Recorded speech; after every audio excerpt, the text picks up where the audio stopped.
My people, welcome to your favorite show on television, U&I Talk Show with your host, Louise UWACU. And today, my people, it's a special episode all the way Africa taking over Vancouver, Uganda, the one and only Kansiime with her touring partner, Pablo. It's going to be amazing. Welcome, U&I Talk. U&I talk. U&I talk. U&I talk. U&I talk. U&I talk. U&I talk.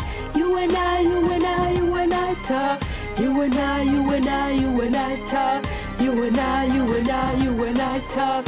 Louise UWACU, Imana, and UWACU Productions. Welcome to the show, my people. Today's special event, Kansiime all the way from Uganda. See, Uganda, Welcome make it seem like Canada. It's near. Uganda, Mparo Chitanga, down deep in the village, really. Not just Uganda, the city, no, Mparo in the village, that's botanical. I'm telling you, I'm so happy to be here. Oh, Kansiime, I'm such a big fan of your videos. I watch you all the time. And you're so funny. Keep watching. You make people fall in love with you instantly. How did this start? You look so young. Looks can be deceiving, and when you feed poor growing up here, you cannot grow tall and big and look your age. But I'm not young. I don't think 29 years few. Whoa, you're saying 29, your age? Yes. You're one of those women? Yeah, happy to be 29 and happy to say it. Very few can say that. I think I like the fact that I'm driving on roads that have no potholes. So me, I'm in bliss right now. I can stay in Vancouver for all my life right now and not go back home. Ask him, it comes. Things are not that beautiful, but we deal. But you're so beautiful, though. You make your country look so nice. I was saying, like, you're kind of the best thing to come out of Uganda in such a long time. I can't remember the last time, Let's not talk about the last time. We're talking about Uganda. We're bringing Amini, and before you know it, other bad things are coming out. Let's just say Kansiime from Uganda. I know, but see, this is the thing. Like, when you think about Uganda, the other day I was publicizing your show on Facebook, and then people were like, Louise, I've always been scared of Uganda. Like, so how is this Kansiime? With Kansiime, I'm starting to warm up to Uganda. So the idea that there may be somebody who's funny like you, And I'm not alone, There are so many beautiful things, but usually when a place is doing badly, chances are people will know about it. But when beautiful things are happening, less is heard about the beautiful things. So there's so much beauty in Uganda, just that the world hasn't yet seen it. Yes. So much. So you do so much to bring it to the world. I do my best to bring it to the world. How did those videos start? I mean, what's the idea? Well, the whole idea is trying to bring the whole seriousness in the world and just lighten it up for people to digest easily. Yeah? If you do a clip about domestic violence, someone will laugh, but at the end of the day, they know it's domestic violence and it's not good. I think one of my favorite clips is about condom use. Sorry. My husband was going out on a trip, and then I gave him 2 packets of condoms. I'm like, you know what? I trust you, but I don't trust where you're going. Yeah. So when he was about to go, I was like, wait, give me 2, so that in case I'm also tempted, I use them. He didn't go for the trip. Ultimately, it's just an eye opener of if men do it peacefully, they should think, what if we did it too? So that's the whole idea. Just bring out the serious stuff and make it light enough for anyone to digest it. Yeah, because you make relationships are so funny. The latest video that I saw from you was when you were telling your guy to be a little bit romantic. Yes, for once. Please, I shouldn't have to see the romance in novels only, sweeping off someone's feet only in novels. I should see it here happening. And then I jumped on him and he had to carry me. Yeah. I have to do that. Pablo, how did you get involved with Kansiime? Are you guys from the same country, by the way? Yes. Yeah, sure. Same country, same village, neighboring villages. And I wouldn't be in stand-up comedy if it wasn't for him. Really? Because we've been at it for about 10 years. Yeah, sure. Since 2004. And the first time I stepped on stage, it was with him. He dragged me on stage, and that's why now in Uganda. In Uganda. But I thought you lived in Vancouver. Though. No, we are from Uganda. It's just a tour. We had a 2 weeks tour in lived Canada. in Vancouver. No. I'm home baked. We are local like that. We are local like that. Wow. So we've been doing welcome tours. to Vancouver too. Thank you. Thank you. I didn't realize that you actually came together we just all came the way. in. We had a show in Toronto, sold out. We did Calgary, Calgary, sold out. Edmonton. We did Edmonton, sold out. And here we are. And now we are waiting for And you're Vancouver. finally in the best part of Canada, eh? Trust me, best. Okay, yeah, It's because beautiful. you can admit that Vancouver is the best part. Beautiful. It's so nice. Very beautiful. We're so happy to have you. You know what I like about your poster? Both of you on your poster, you say that Vancouver must laugh. It Yeah, must. kindly by force. Laugh for heaven's sake. What are you waiting for? There's so much stress going on out there.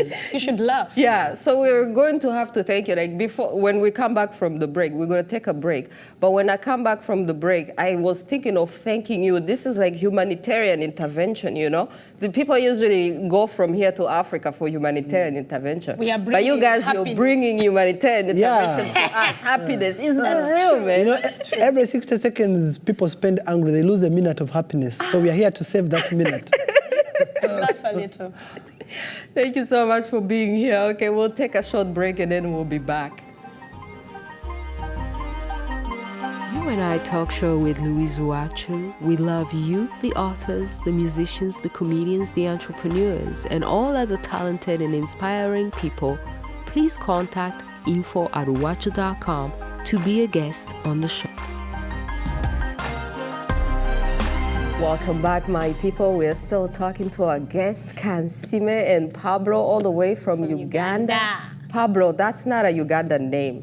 What kind of name is that? Well, I used to work on radio, and the producer didn't like the name Kenneth, my real name. It didn't sound funky. So she said, we need to get you a funky name. And she was reading this novel that had those Latino names. And the first one she gave me was Mendez. Now, in the first 3 shows, I couldn't sustain it. Mandaz. I said Mendez, Like Mandaz. So, so I said, you need to look for something that is more easier to pronounce. And she came out with Pablo. So the people used to listen to the radio show and watch us perform or at the comedy show. They said, but you sound like Pablo on radio. So it's I said, yeah, I'm the guy who does that segment. I said, you're Pablo. And that was the last funeral rites of Kenneth and the birth of Pablo. Well, we like Pablo, but I thought he was some sort of drug dealer. Eh? You know that Pablo Escobar, the drug lord. Okay, because you look so innocent, though. I told you, looks don't do us Never justice. judge a book by its cover. I'm telling I you. went to a prison and I found a man on death row. His name was Innocent. So. So trust me, there's always something. So how funny is it to travel with both of you? I mean, these people who are traveling with you, or maybe when you're off, you know, you're not laughing anymore. Well, I should say, just as they say, comedy is a funny way of being serious. So when you're on stage, you're funny, and when you're off stage, you're serious, looking for what will make people laugh. So chances are half the time you're quiet, trying to observe, which makes you seem as boring as possible because you're trying to take in everything you'll give back to them when you're on stage. But I think it's the easiest life to live. You're yourself and you have an excuse for anything you will do. See, if I end up speaking the wrong English on this show, or suddenly I scratch the places I'm not supposed to scratch, they'll be like, oh, maybe that's just some joke she was trying to do. It's part of the So it makes life so easy. You know, you go through life making mistakes and not explaining yourself. But you know, comedy is so hard. I mean, people just watch you on stage, they think it's easy, you're there talking to a mic, but I know it's really, really hard. So how? Do you write your stuff, or do you have other people also helping you to write your stuff? Well, the Don't Mess with Kansiime crew, the clips we do, we have a creative team of over 12 people, and they're all stand-up comedians, most of them. So they have to sit down every week and brainstorm and say, what are we going to do? So I shoot once a month. So that means we have a team that actually plans everything that's going on. For stand-up, trust me, I do rehearsals for like 4 hours before I step on stage. I have to cram everything. Even those things that seem as spontaneous as possible, they are all planned. okay, of course you'll have to do some of the things. If someone screams from the audience, you don't go by the script and ignore them. You just improvise a little bit. But it's all planning, really. It's basically planning. And the thing is, if it's not funny to you, then it's not funny to them. So it has to first be funny to you. And then you also have to pre-test your material before getting on stage. So back at home, I identified people I know who are very hard to crack, you know? So some people, you look at them, to get a laugh out of them, it's easier to make an appointment with the Pope than to get those guys laugh. So those they become your pre-test audience. So every time you crack a joke and they're like, that's the punchline. My pre-test audience is my husband. I hardly crack that guy up. I'm always the one laughing. So I throw my jokes at him. If it works, I know I'm going to get a standing ovation from him. Oh my goodness. And so speaking of your husband, I did see your wedding video, your traditional wedding video. It was so beautiful, and Uganda looks so beautiful. And so I was wondering. Please wonder. I think you're wondering what he's doing with me. Trust me, I'm also wondering. I don't know. If I were him, I would not marry me. So yeah, I understand what you're thinking. I don't know what he's waiting for. I'm wondering if he's not jealous. You're traveling and you're traveling with these guys. Pablo. And I saw your team. There's many guys on your team. There's always so like, many is one of these guys like a replacement husband or like what's going on? There are very many guys on my team. But no guy is my husband. My husband is at home. So yes, there are very many guys, but just part of my team. And he's lucky. He traveled with a wife. Maybe next time I'll put my odd joke in my hand. I brought as the hand luggage. As the hand luggage. Maybe I'll carry my hand luggage next time. But he's all right. He's really awfully understanding. Sometimes I don't know where his head is at. I'm like, okay, yeah, trust me, though sometimes I don't trust myself. I want to grow up and have that sense of trust and security that he has, because I don't think flipped the other way around, I would not tag myself along and all that. But I love him. He has nothing to worry about. I think maybe women are more trustworthy. Yeah, well, it depends on the genes and chromosomes. Like men, you have to stay close and babysit them, you know. But they're very visual. You have to be around. Others, they'll forget about you. Buy them sheds. Yeah, that's true. So you're traveling with your wife? Absolutely. So she was like, you ain't going to Canada, man. You know? Well, forget that stuff. We are trying to plant 2 trees with 1 seed, you know. We are celebrating our 5th marriage anniversary. Wow. And so as you work, you're also celebrating. So, well. So there was co-curricular activities at night. During the day, they work. She won't say she didn't get a gift. They'll say, hey, we toured the whole of Canada. Yeah. Yes, they were working, but it was a tour. Didn't you see Canada? You guys are so funny. So you don't have any children? Do you have any children? Yeah, 2 boys, crazy boys. Yeah. And I'm working on getting the girls so they get girlfriends. So we can become brother and sister-in-law. Oh, that is so nice. You know, you also make stuff for children, though. You also make content for children. It's so amazing. I do. So how did that come about? Well, I've always loved children. I wanted to perform for children before I thought about adults. So adults came second. And I think because they have a longer attention span, they gave me the time to actually grow into them. Children, you have to have the risk. First of all, it's difficult to do content for children in Africa because I'm not a child myself, so I've got to be so animated. So I picked up a kid's voice. There's a kid's voice I usually do. I can do the rest of the segment in the kid's voice. So what I have to do is create as much content as possible for the young students that are very, very interested. So I had to sing for them songs, write them poems, and do some clips that are also for children. So the fact that I can change my voice to what they speak, it's so easy to... Some kids really think I'm in primary with them. They think I'm as young as they are, just because I reduce myself and do my content in a kid's voice. So they're like, oh, I think that's one of us. But you see, children are better. You would rather perform for a child than an adult. Because, for instance, my best artist of all times, it doesn't matter what Beyonce or Miley Cyrus does, I love Chaka Chaka. Because I loved her music when as a child, I can't get over it. So I really want to make a long-lasting impression in people's lives. And I think the only way I'll do it is if I let the children love me. Wow. That means their children will love me too. Children, stay tuned. For more, Stay tuned for more. We'll be back from the break with Kansiime and Pablo. U&I Talk Show with Louise UWACU. We love you, the authors, the musicians, the comedians, the entrepreneurs, and all other talented and inspiring people. Please contact info@uwacu.com to be a guest on the show. We're back, my people, with these grown-up kids who are making their parents so proud. Yes, very proud. So tell me, when you're in Uganda and you think about Canada, what are you thinking about? What is the vision? How do you see it? In high school, we get to learn about Canada. So they tell you about the prairies, they tell you all these kind of things. So you have the geography, but you haven't yet seen it physically. So at least you have an impression of what Canada is on the book. And when you come to Canada, you'll find that you could meet your expectations or you get to see new things. When I was coming to Canada, I called my friend and I said, what should I expect? And he told me, well, the people are nice, the weather is different from Uganda. Nice. And then he told me that also in Canada, some people answer questions with questions. and I thought he was joking. The truth.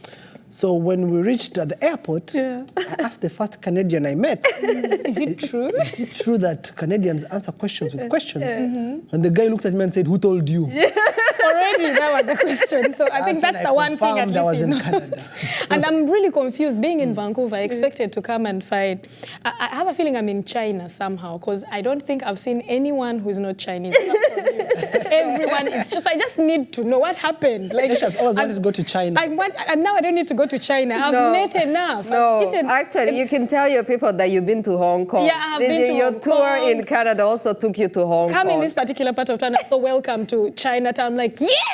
Without a visa, I'm in China. Like, I'm telling you, you look around, people on the streets, everyone is Chinese. Yeah. So I think that's the one thing I didn't expect to Really, that one I didn't see it coming. Especially since the province here is called British Columbia. You can imagine. So you were expecting to see some British people. I was expecting to get penny pose, be adopted by some white rich.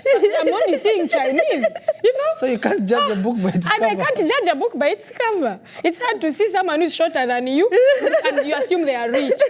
So Chinese are really disappointing me. I was hoping to be adopted. Not go by rich white people. Yeah, by a rich white person. Not the height mate Chinese. But let me tell you something. The Chinese people who are here, they are so rich. So I should just... The Chinese people of China, they come here. If you want so to they are meet the the rich investors people, here. Yeah. This is why they're here, because here is so expensive. They have so much money, cars. they can buy houses here. They make it more expensive for local people to Did I say live I'm here. married? Yeah. So, well, you see, it's just one finger. I have these 3 fingers. Feel free to put a ring on any of these ones. A Chinese ring. A Chinese ring on any of these ones. But Chinese ring is not... No, the gold is in Africa. Gold is in Africa. Okay. But so far so good. We're enjoying the place. People are very hospitable, very welcoming. Well, what should I say? I think amazing. You come back here and it's not the people from Uganda that are really kind to you. For instance, we've had a chance to work with a gentleman called Jerex. We've had a chance to work with another one called LZ. LZ is from Congo, Jerex is from Nigeria, but they love you like they come from your village. Yes. Because they gave us the best treatment ever, and we slept in really nice hotels, you know, very nice hotels. I don't want to go back home. Yeah. Very nice hotels. We're treated like king and queen. I'm telling you, a joke has things to worry about. This is nice. You know, Africans, because there are so few Africans, the few Africans that you may meet here are going to be, you know, they're going to consider you as their brothers. Yeah, so Africa has become like one country for us Africans who live here because there are so few, right? Actually, when a lot of times when I came here to Vancouver, people say hi to me, African people, and I'm like, do you know me? But I end up realizing it's because there's so few. So when they meet you, they feel like they've reached home. Yeah, they feel like maybe you know each other. Well, they say it explains why we are time. being loved. Yeah, so welcome to Vancouver. Thank you, darling. So Uganda, though, the political situation, does it allow you the freedom of speech that you need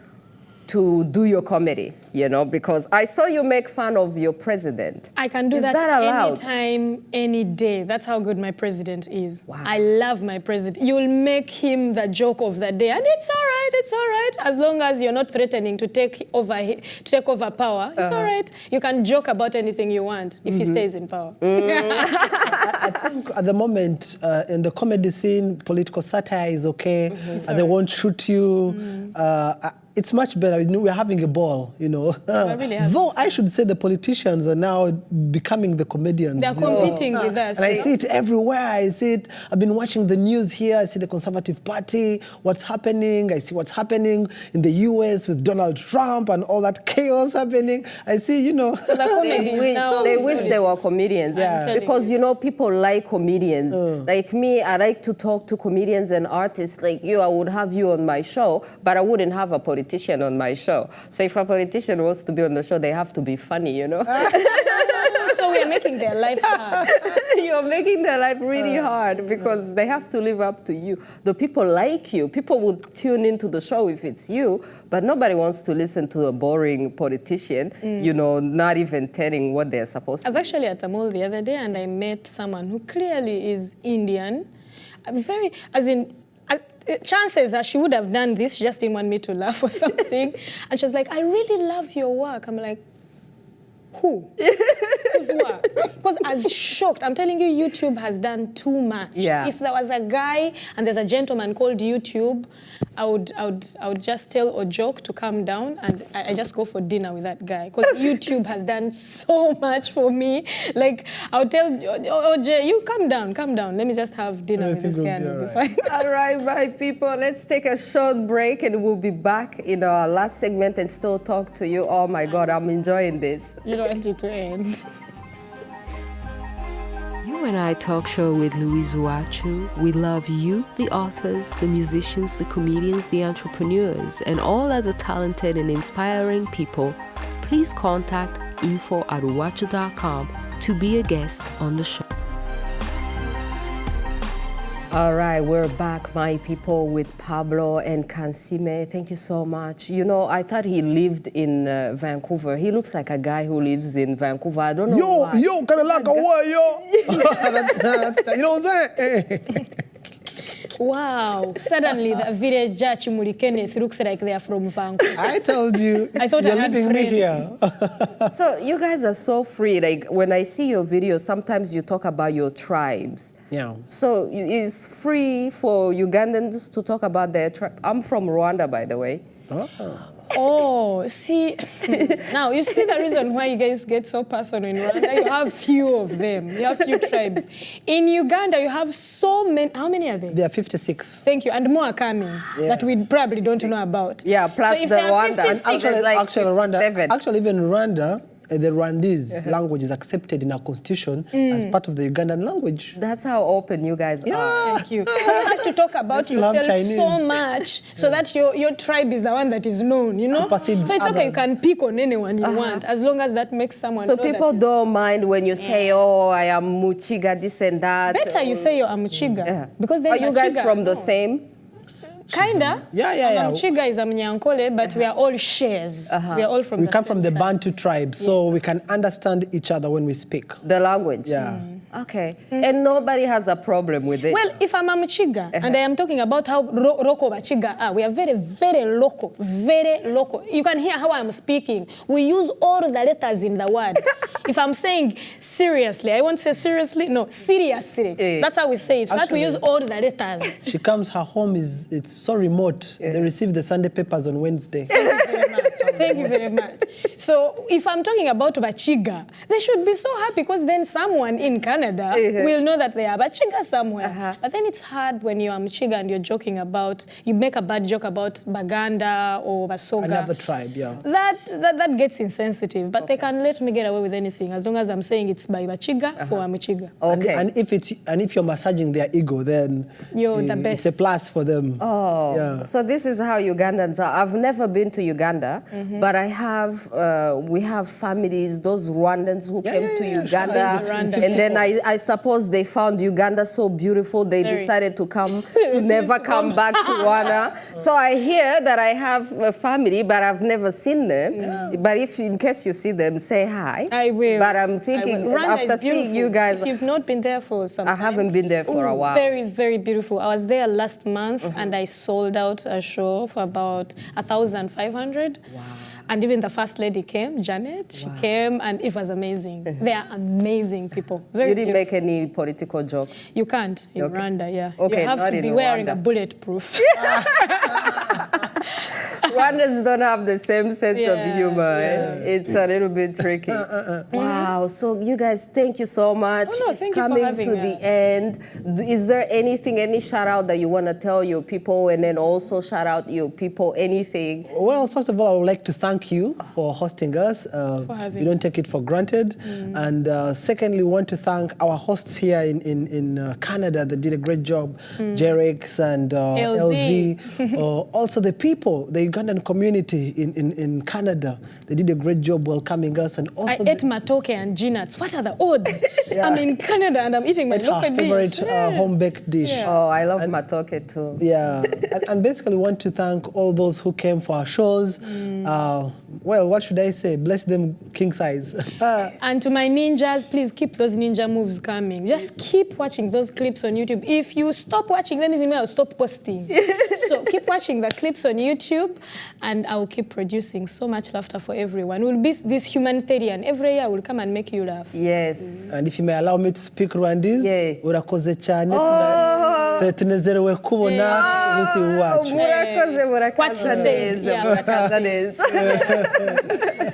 My people, thank you so much for being here. Kansiime and Pablo, if you've missed them in Vancouver, they will be back in Canada. This is only their first time. You will be back. We must be back. Kindly Whether I by want it or force. not. Humanitarian. Hello, we have to help you. Hello.